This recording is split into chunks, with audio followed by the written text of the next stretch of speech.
औज़ुबिल्लाहि मिनश्शैतानिर्रजीम बिस्मिल्लाहिर्रहमानिर्रहीम। अस्सलामु अलैकुम प्यारे बच्चों। आज 4 मई 2021 है। आज का जो क्लास है ये क्लास 8th है और आज का जो हमारा सब्जेक्ट जनरल साइंस है। और जनरल साइंस में आज हम एक नई लेसन को पढ़ने जा रहे हैं जिसका नाम है conservation of plants and animals. पहले आप इस टॉपिक की जो हेडिंग है इसकी तरफ हम थोड़ा मुतवज्जा हो जाएंगे।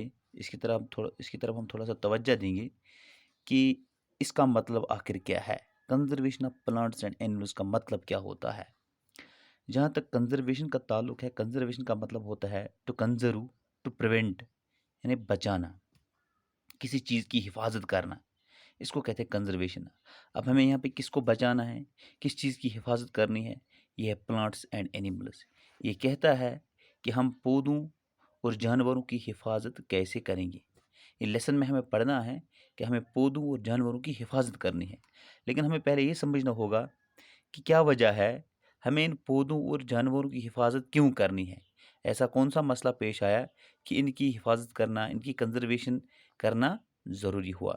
क्योंकि आप जानते हो, जब अल्लाह तबारक व ताला ने इस ज़मीन को बनाया, इस दुनिया को बनाया और इसके ऊपर अल्लाह ताला ने बेशुमार किस्म के पौधे बनाए, बेशुमार किस्म के एनिमल्स बनाए और पौधों और जानवरों के दरमियान एक बैलेंस कायम किया जिसको हम कहते हैं इकोलॉजिकल बैलेंस। वो नेचुरल बैलेंस होती थी, ये अल्लाह ताला ने कायम किया था। वो नेचर ने उसको कायम किया था। प्लांट्स और एनिमल्स के दरमियान एक तवाज़ुन था जिसको हम कहते हैं इकोलॉजिकल बैलेंस। और उस बैलेंस से ये दुनिया चलती थी। वक्त पे बारिशें होती थी, वक्त पे बर्फ़ पड़ती थी, वक्त पे गर्मी होती थी, वक्त पे फसल निकलती थी और कोई चीज़ डिस्टर्ब नहीं होती थी। लेकिन आजकल जब हम देखते हैं बारिशें वक्त पे नहीं हो रही हैं, सैलाब बेवक्त आ रहे हैं, बर्फ़ वक्त पे नहीं गिरती है, सरमा का मौसम जो है वो गर्मी में तब्दील हो जा रहा है और गर्मी का मौसम बारिश में तब्दील हो रहा है। ऐसा क्यों हो रहा है?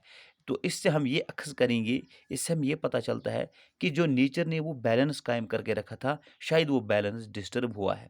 और वो बैलेंस क्यों डिस्टर्ब हुआ है, या बैलेंस क्यों डिस्टर्ब हुआ है, मसला इसमें ये है, या तो प्लांट्स में कुछ गड़बड़ हुई है या तो एनिमल्स में कुछ गड़बड़ हुई है जिसकी वजह से वो बैलेंस जो है वो डिस्टर्ब हुआ है। तो मैंने यहाँ पे लिखा है plants and animals depend on each other. पौधे और जानवर ये एक दूसरे पे डिपेंड करते हैं। पौधे और जानवर एक दूसरे के बगैर जिंदा नहीं रह सकते।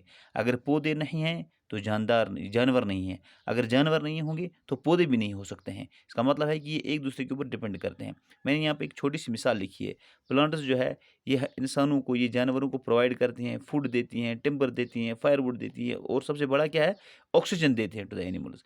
Plants provide food, timber, firewood and oxygen to the animals for their survival.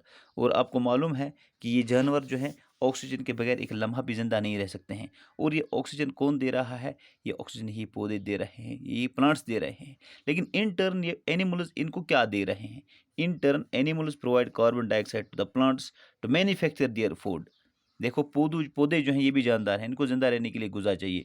लेकिन गुज़ा बनाने के लिए इनको एक कंपोनेंट चाहिए जिसको कहते हैं कार्बन डाइऑक्साइड। और ये कार्बन डाइऑक्साइड इनको कहाँ से मिलता है, ये एनिमल से मिलता है। तो यहाँ पे हमें पता चला कि इंटरडिपेंडेंट है, ये एक दूसरे के बगैर जिंदा नहीं रह सकते हैं। So they depend on each other. लेकिन आजकल हम देखते हैं कि पौधों का कटाव पीक पे है। लोग जो है, इंसान जो हैं, पौधों को काटते हैं अपनी ज़रूरतों को पूरा करने के लिए। ये पौधे क्यों काटे जा रहे हैं, इसकी वजह क्या है। या तो पॉपुलेशन बढ़ रही है, या तो फ्लड्स आ रहे हैं, या तो नेचुरल हैज़ार्ड्स आ रहे हैं, जैसे अर्थक्वेक्स हैं, वोल्केनिक एरप्शंस हो रहे हैं, ये नेचुरल फायर्स जंगलों में हो रही है जिससे ये पौधे कट रहे हैं, इनका कटाव हो रहा है। अब देखिए जब पौधों का कटाव हुआ तो जो वो बैलेंस नेचर ने कायम करके रखी थी वो बैलेंस डिस्टर्ब हो जा रही है। Nowadays cutting down of trees, deforestation is on peak which disturbs the ecological balance.